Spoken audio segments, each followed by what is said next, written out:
جی سب ایسا پاکستان تحریک انصاف کی رہنما شاندانہ گلزار صاحبہ موجود ہے، ان سے بات کرتے ہیں۔ میڈم، جب سے یہ سیشن شروع ہوا ہے قومی اسمبلی کا، پاکستان تحریک انصاف ایگریسو موڈ میں لگ رہی ہے، آتی ہے، احتجاج کرتی ہے اور کورم کی نشاندہی ہوتی ہے، حکومت کورم پورا نہیں کر سکتی ہے۔ اس سے پہلے جتنے اجلاس ہوئے تب یہ جو حکمت عملی یہ کیوں نہیں اپنائے گی پاکستان تحریک انصاف؟ آپ مجھے بتائیں 26 نومبر کے بعد کون سا سیشن ہوا ہے؟ یہی پہلا سیشن ہے نا۔ اور جو 26 نومبر میں انہوں نے ہمارے بچوں کے ساتھ کیا ہے، ٹکڑے ٹکڑے کر دیے، کھالے ادھیڑ دی، بے حرمتی کی ہے۔ ابھی میں کچھ بچوں سے مل کے آ رہی ہوں، ان کو ریشل پروفائلنگ پہ اٹھایا گیا ہے۔ وہ 26 نومبر کو ڈی چوک میں نہیں تھے نا، 24 نومبر کو تھے۔ 1 دسمبر کو ان کو اٹھایا گیا اسلام آباد کے ایک ریسٹورینٹ سے، کیونکہ وہ بچہ پشتو بول رہا تھا اور اس کے فون پہ عمران خان کی تصویر تھی۔ یہ کوئی طریقہ ہے؟ یہ اسرائیل ہے، فلسطین ہے، دماغ خراب ہو گیا؟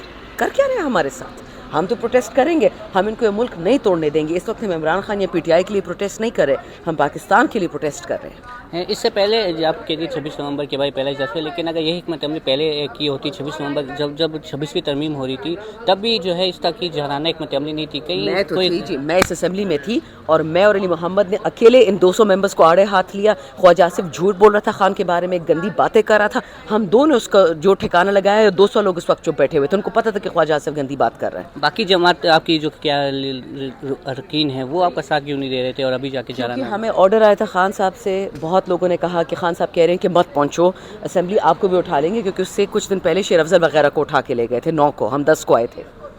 میرے حلقے والوں نے مجھے فون کیا کہ میڈم اگر آپ اسمبلی نہیں گئیں آپ ہماری ایم این اے ہی نہیں ہیں۔ میں کہا بالکل صحیح ہے، میں پہنچ گئی۔ ہاں، پھر بعد میں پتہ چلا کہ نہیں، خان صاحب ناراض تھے کہ کیوں نہیں گئے میں نے، تو ہمیں تو پتہ نہیں چل رہا کہ آرڈر کون دے رہا ہے اور کیا دے رہا ہے۔ تو میں تو پھر پہنچ گئی تھی۔ دیکھیں، میں اپنے حلقے کے ذمہ وار ہوں، میں پورے پاکستان کے نہیں ہوں۔ ہر ایم این اے اپنی کانشنس پہ آتا ہے، اپنی کانشنس پہ جاتا ہے، لیکن میرے حلقے والے ہمارا گریبان پکڑتے ہیں کہ خان کے ساتھ آپ کیوں نہیں کھڑے۔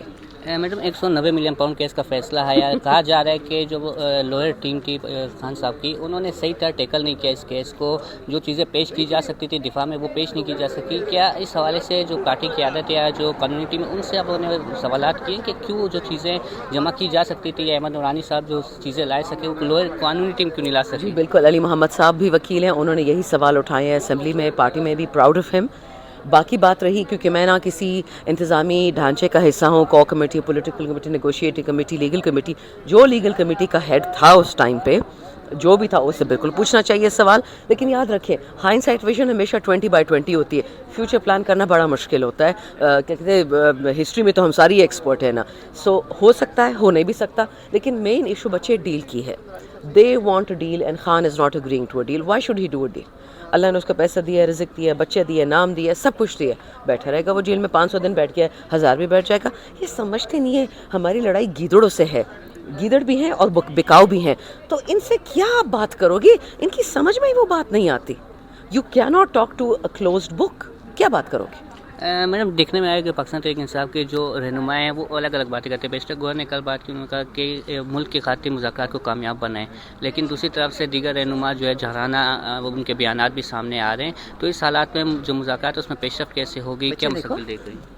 مذاکرات پہ تو کہہ دیا ہے لوزر ٹیم نے کہ ہم تو جی کمیشن بنانے سے رہے۔ بھائی آپ کہتے ہیں کہ ہم نے 9 میں کیا، ہمارے بچوں کی کمر توڑ دی ہے۔ میں پرسوں ایک بچے کو مل کے آئی ہوں جیل میں، وہ کہتا ہے کہ میڈم مارتے تو تھے ہمیں، 20 مہینے میں ہمیں کم از کم 20 دفعہ مارا ہوگا، اور ایسا مارتے تھے کہ ہاتھ پیر ہمارے ٹوٹ جاتے تھے۔